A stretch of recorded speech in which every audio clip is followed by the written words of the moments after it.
মলাট বাংলা ও বিশ্ব সাহিত্যকে নতুনভাবে নতুন করে খুঁজে পাওয়ার ঠিকানা।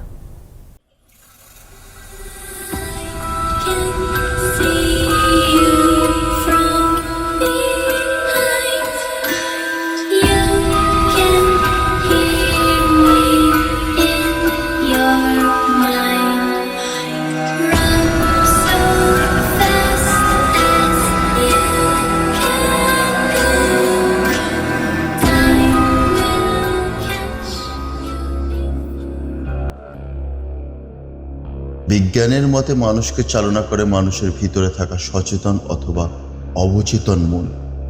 কিন্তু সব ক্ষেত্রেই কি ঠিক কথাটা? যদি মানুষকে নিয়ন্ত্রণ করে বাইরের কোনো অলৌকিক শক্তি, তখন কি হতে পারে?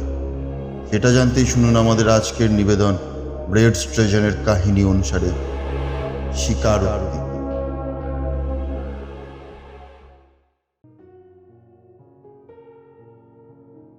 পুলিশ যখন ফ্রাঁসোয়াকে জঘন্যতম অপরাধের জন্য গ্রেপ্তার করল, তখন তার সহকর্মী সৈনিকরা বিস্ময়ে স্তম্ভিত হয়ে গেল। অপরাধগুলো অনুষ্ঠিত হয়েছিল ফ্রান্সের রাজধানী প্যারিস নগরীতে 1847 খ্রিস্টাব্দে। ফ্রাঁসোয়া ছিল ফরাসি সৈন্যবাহিনীর একজন সার্জেন্ট। ঘটনাকালে তার বয়স ছিল মাত্র 25। সুদর্শন, বুদ্ধিমান, সংবেদনশীল আর স্বল্পবাক এই যুবকটি সৈন্যদলে যেন ঠিক মতন মানাত না। তার নরম শরীরটাও ঠিক পোড় খাওয়া সৈনিকের দেহের মতন ছিল না, কিন্তু তার মধ্যে বিনয়, ভদ্রতা এবং সৌজন্যতার কোনো অভাব ছিল না। তার মতো মানুষ কেন যে এই জঘন্য অপরাধগুলো করল, তা তার সহকর্মীদের কাছে একেবারেই দুর্বোধ্য। আর অপরাধ সে কি একটু আধটু? সেই অপরাধগুলো গোটা প্যারিস শহরকে আহত করেছিল, ঘুম কেড়ে নিয়েছিল গোটা প্যারিস শহরে। কেউ কি গুণাক্ষরেও ভাবতে পেরেছিল যে এই ফ্রাঁসোয়াই হলো প্যারিসের সেই পিশাচ, যে কিনা একের পর এক কবর ভূমিগুলোর পবিত্রতা নষ্ট করে যাচ্ছে? অথচ এটা নিঃসন্দেহে প্রমাণিত হয়েছিল যে ফ্রাঁসোয়াই হলো পিশাচ কবলিত, যন্ত্রণা পীড়িত সেই হতভাগ্য মানুষ, যে কবর খুঁড়ে কফিন থেকে মৃতদেহ বের করে নরমাংসে তার বিকৃত ক্ষুধার নিবৃত্তি করে। কেন যে সে এই রকম জঘন্য অপরাধ করে, তার রুচি এত বিকৃত কেন? ফ্রাঁসোয়াকে এসব প্রশ্ন করে লাভ হয়নি, কেননা এসব প্রশ্নের কোনো সদুত্তর সে দিতে পারেনি।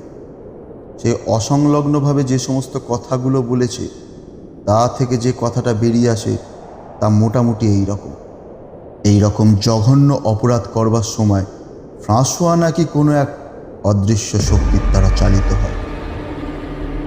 এই শক্তি সম্পূর্ণভাবে তাকে নিয়ন্ত্রণের বাইরে রাখে। এ শক্তি যখন তার উপর ভর করে, তখন সে পৈশাচিক শক্তির নির্দেশ মেনে চলতে বাধ্য হয়। অন্য কিছু করবার শক্তি বা ক্ষমতা আর থাকে না তার। এই অদৃশ্য পৈশাচিক শক্তি তাকে বাধ্য করে কবর খুঁড়তে, কফিন ভেঙে মৃতদেহ বের করতে, আর তারপর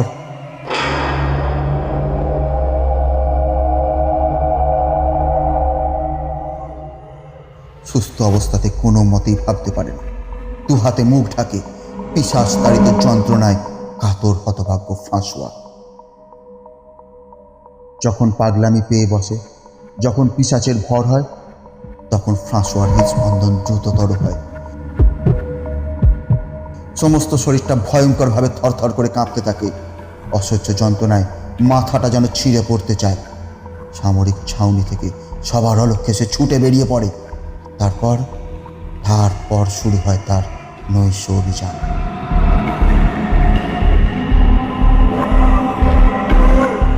সে ছুটে যায় কোনো অরক্ষিত কবর ভূমির দিকে, বেছে বেছে বের করে সদ্য সমাহিত কারোর কবর।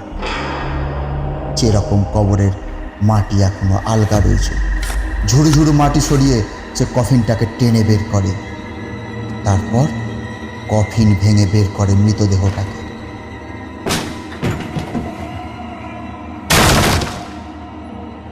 তরবারির আঘাতে মৃতদেহটাকে খণ্ড খণ্ড করে সে। তারপর আরম্ভ হয় তার নরমাংস ভোজন।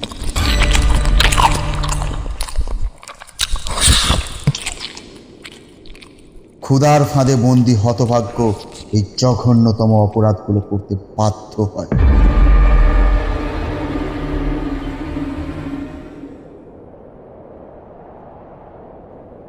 কাজ শেষ হয়ে গেলেই কেমন একটা নিষ্কৃতির ভাব এসে পড়ে তার মনে। চট করে মাথার যন্ত্রণাটা কমে যায়, শরীরের কাঁপুনিও থেমে যায়, সুস্থ স্বাভাবিক মানুষ হয়ে ওঠে। নিজের কাছ থেকে সে তখন শঙ্কাবিহল হয়ে পড়ে, ছুটে পালিয়ে যায় সে তখন কবরভূমি থেকে।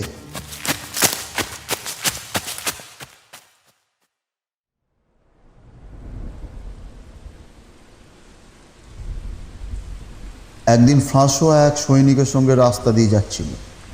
যেতে যেতে তারা শহরের জনবিরল উপকণ্ঠে এসে পড়ে। রাস্তাটা গিয়েছে একটা কবরখানার পাশ দিয়ে। নিজের অজান্তেই ফ্রাঁসোয়ার দৃষ্টি গিয়ে পড়ল এই কবরখানার উপর, আর সঙ্গে সঙ্গে সে চমকে উঠল।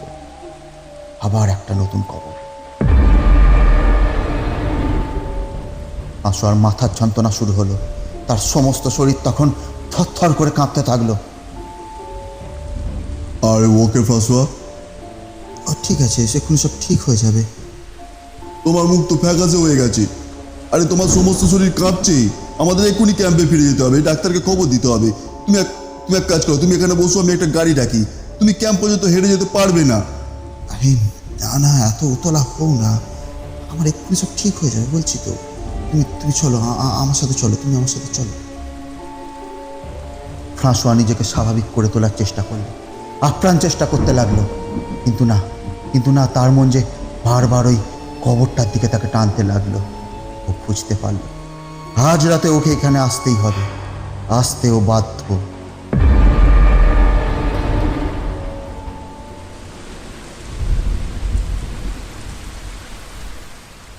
শীতকাল, তার উপর প্রচণ্ড ঝোড়ো হাওয়া বইছে, টিপ টিপ করে বৃষ্টি পড়ছে, সঙ্গে তুষারপাত, কনকনে ঠান্ডা, চারপাশ যেন হিমশীতল হয়ে গেছে।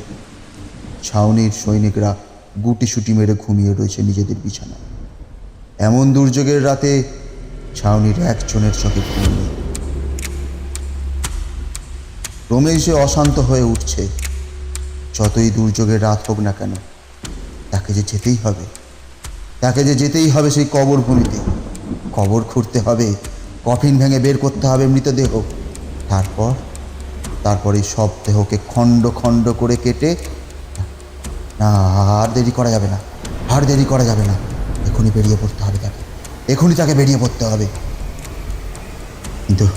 কিন্তু সামরিক ছাউনির প্রহরীরা যদি তাকে দেখে ফেলে, না, তাদেরকে কোনোভাবেই দেখতে দেওয়া যাবে না। যেভাবেই হোক তাদের নজর এড়িয়ে ছাউনির বাইরে তাকে যেতেই হবে। একবার এখান থেকে বেরোতে পারলে আর ওকে কে পায়। ছুটতে হবে, ও ছুটতে চলে যাবে সেই কবরভূমিতে।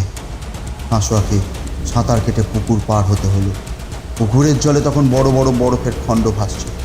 দারুণ ঠান্ডায় জল জমে বরফ হয়ে গিয়েছে। সেই ঝোড়ো রাতে ভিজে পোশাক পরেই ফ্রাঁসোয়া ছুটে চলল সেই কবরখানার দিকে। উঁচু পাঁচিল টপকে ঢুকতে হলো তাকে সমাধিভূমিতে। কবরখানার ঝুপসি গাছগুলোর মধ্য দিয়ে শোঁ করে বয়ে যাচ্ছে ঝোড়ো হাওয়া, যেন প্রেতলোকের অদৃশ্য বাসিন্দারা দারুণ আক্রোশে মানুষের থেকে গোটা পৃথিবীটাকে উড়িয়ে নিয়ে যেতে চাইছে। থেকে থেকে বিদ্যুৎ চমকে উঠছে। কোনো এক অদৃশ্য দানব যেন অগ্নিময় খড়গ দিয়ে কালো আকাশটাকে খণ্ড খণ্ড করে ফেলতে চাইছে। এতক্ষণ টিপ টিপ করে বৃষ্টি পড়ছিল, এবার আকাশ ভেঙে মুষলধারায় বৃষ্টি নামল। সঙ্গে সঙ্গে শুরু হলো প্রবল তুষারপাত। কিন্তু ফ্রাঁসোয়ার কাছে এসব কোনো বাধাই নয়। অভিশপ্ত মানুষটা উন্মাদের মতন ছুটে চলল নতুন কবরখানার দিকে। হঠাৎ প্রচণ্ড জোরে বিদ্যুৎ চমকে উঠল, ঝলসে উঠল গোটা আকাশ। তারপরেই শোনা গেল বজ্রের ক্রুদ্ধ গর্জন।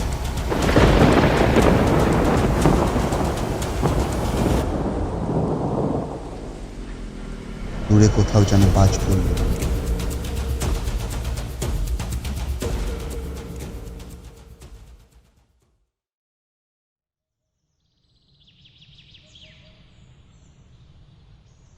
পরদিন সকালে কিশোরী মেয়েটির বাবা মা ফুল আর মালা নিয়ে মেয়ের কবরের কাছে এসে দেখল এক ভয়ঙ্কর দৃশ্য। কবর খুঁড়ে মেয়ের মৃতদেহ বের করা হয়েছে। শুধু কি তাই, সে দেহ কাটা হয়েছে খণ্ড খণ্ড করে, আর অনেকগুলো খণ্ড থেকে কে যেন মাংস খুবলে নিয়েছে।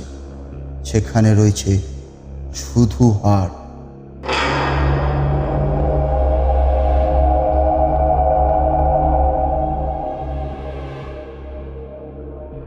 এইভাবেই ফ্রাঁসোয়া কয়েক ডজন কবর খুঁড়ে অমানবিক ক্ষুধার নিবৃত্তি করেছিল।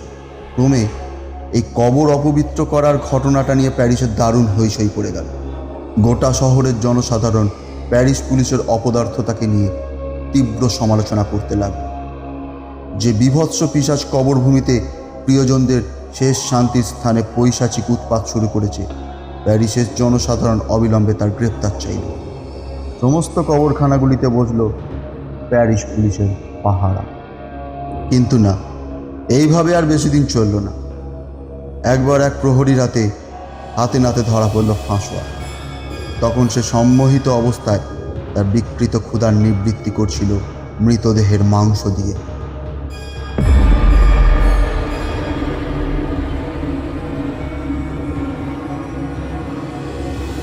প্যারিস পুলিশের কাছে ফ্রাঁসোয়া যে বিবৃতি দিয়েছিল তা ছিল অনেকটা এই রকম। আপনারা বিশ্বাস করুন, আমি একজন ধর্মপ্রাণ সাধারণ মানুষ। আমি সত্যি জানি না আমি কেন এই কাজ করেছি। আমার সহকর্মীদের জিজ্ঞেস করলে আপনারা জানতে পারবেন। আমি কোনোদিন কারোর সাথে খারাপ আচরণ করিনি, কাউকে খারাপ কথা বলিনি, সবাইকে ভালোবাসার চেষ্টা করেছি।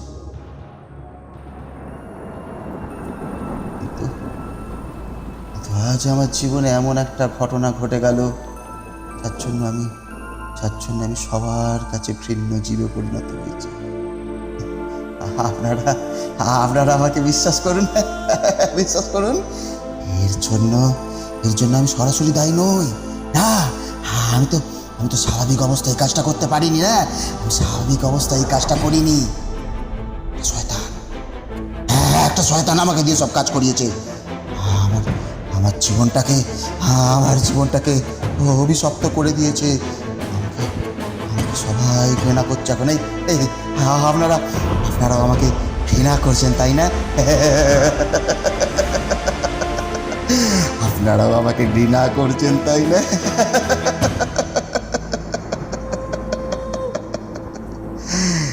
করবেন, নিশ্চয়ই করবেন। হ্যাঁ, করবেন না? এটা তো একটা ঘৃণা করার মতনই কাজ, তাই না?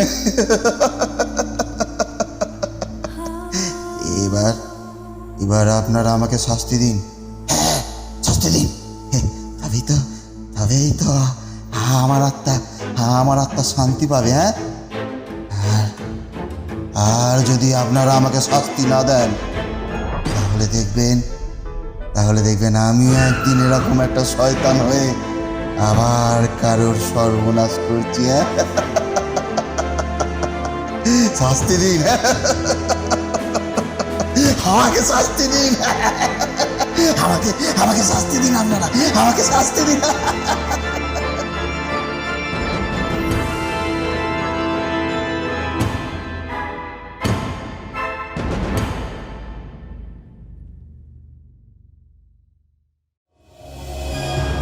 মানুষ বুদ্ধিমান জীব, সে ভাবে পৃথিবীর সব কিছুকেই তার নিয়ন্ত্রণের মধ্যে আনবে। কিন্তু সত্যিই কি তাই? সব শক্তিকেই কি নিয়ন্ত্রণ করা এত সোজা? আজকের গল্প পাঠে আমি সায়ন। গল্পটি কেমন লাগলো লাইক কমেন্ট করে জানান। এছাড়া এরকম আরও গল্প শুনতে আমাদের চ্যানেলটি সাবস্ক্রাইব করুন। খুব তাড়াতাড়ি আমরা ফিরছি আমাদের নতুন কোনো ভাবনা নিয়ে। ততক্ষণ ভালো থাকবেন, সুস্থ থাকবেন।